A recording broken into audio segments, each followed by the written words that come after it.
तो यार देखिए, कल ही हम लोगों ने डिस्कस किया था कि रशिया द्वारा एक ही तीर चलाया गया जिसमें चाइना और अमेरिका दोनों को उसने साथ दिया और इसके लिए उसने लिया भारत का पक्ष।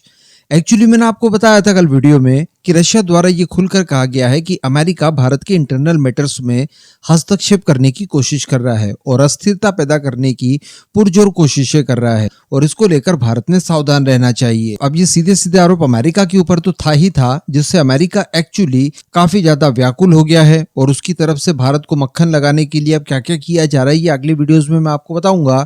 लेकिन ये चाइना के लिए भी एक हिदायत थी। एक्चुअली चाइना के राष्ट्रपति शी जिनपिंग द्वारा रिसेंटली जो फ्रांस का विजिट किया गया था और फ्रांस के अलावा कुछ अन्य यूरोपियन देशों का विजिट किया गया था, इसके साथ साथ चाइना द्वारा जो यूरोप से संबंध को आगे बढ़ाने के लिए तैयारियां की जा रही है, प्लानिंग की जा रही है, इन सब से रशिया परेशान था। रशिया इसे एंटी रशिया मूव मान रहा था और इसका इलाज भी अकेले उन्होंने इसी बयान से कर दिया। उन्होंने ये बता दिया कि देखिए हम भारत के कितने ज्यादा बड़े वेल विशर हैं। तो चाइना को भी चीज यहाँ पर समझ में आ चुकी थी और चाइना के लिए भी इसे एक बहुत बड़ा झटका माना जा रहा था। लेकिन दोस्तों अब एक खबर निकलकर और आ रही है और इसमें सीधे सीधे अमेरिका द्वारा चाइना को 440 वोल्ट का झटका दे दिया गया है और ये झटका बिल्कुल वैसा ही है, उसी क्षेत्र में है जिस क्षेत्र में भारत द्वारा दिया गया था।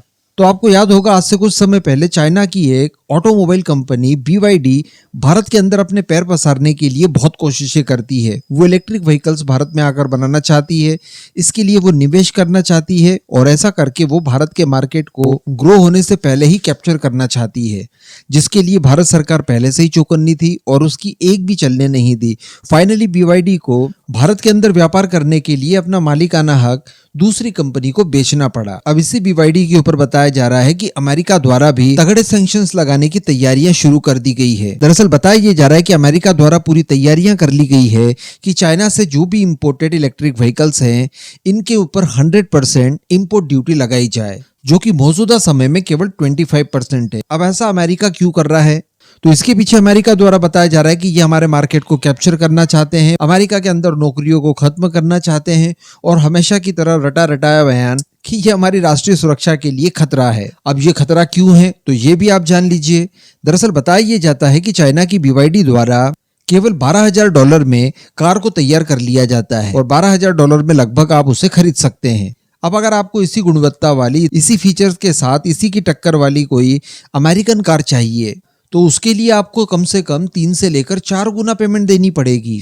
अब ऐसी परिस्थिति में अगर अमेरिका इन्हें खुली छूट देते तो ये पूरे अमेरिकन मार्केट को कैप्चर कर लेंगे और ये बात सभी जानते हैं कि इन फ्यूचर इलेक्ट्रिक व्हीकल का मार्केट कितना बड़ा होने जा रहा है दुनिया के लगभग सभी देशों में। तो बताया जा रहा है कि अगर अमेरिका द्वारा ऐसा सख्त कदम नहीं उठाया गया तो ये अमेरिका के ऑटोमोबाइल सेक्टर को पूरी तरह से तबाह कर देगा, क्योंकि अमेरिका का ऑटोमोबाइल सेक्टर भी काफी ज्यादा बड़ा है और इसका उनकी GDP में 3% का हिस्सा है। तो ये अपने आप में बहुत महत्वपूर्ण सेक्टर है उनके लिए और इसे वो लोग खतरे में नहीं डाल सकते।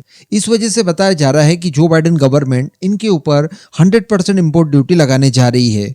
इसके पीछे एक और कारण बताया जा रहा है और कारण है आने वाले नवंबर में होने जा रहे अमेरिका के अंदर इलेक्शंस। वैसे ही डोनाल्ड ट्रंप अपोजिशन में काफी मुकरता के साथ चाइना का विरोध करने के लिए कैंपेनिंग शुरू कर चुके हैं। दोबारा से सत्ता में आने के बाद चाइना के ऊपर किस किस तरह की लगाम लगाएंगे ये सारी बातें वो जनता के सामने रखना शुरू कर चुके हैं।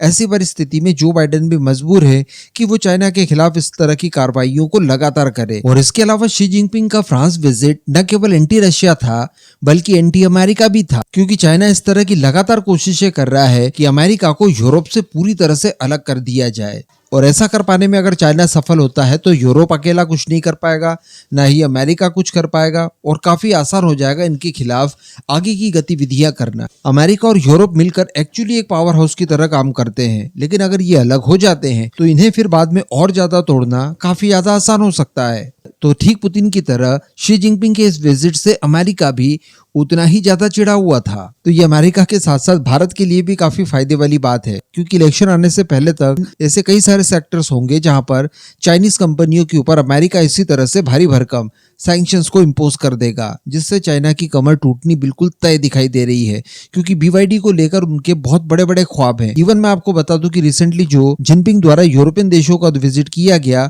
वहां पर भी उनका मुख्य मकसद अपने इलेक्ट्रिक व्हीकल्स को प्रमोट करना ही था। जिस तरह से वो लोग पास्ट में अपने मोबाइल फोन्स के जरिए पूरी दुनिया को जकड़ चुके हैं, अपना आदी बना चुके हैं, ठीक इसी तरह से वो इलेक्ट्रिक व्हीकल के क्षेत्र में भी पूरी दुनिया को जकड़न में लेना चाहते हैं। लेकिन इस बार पूरी दुनिया अवेयर है और चाइना के खिलाफ इस तरह की कार्रवाइयां लगातार की जा रही है।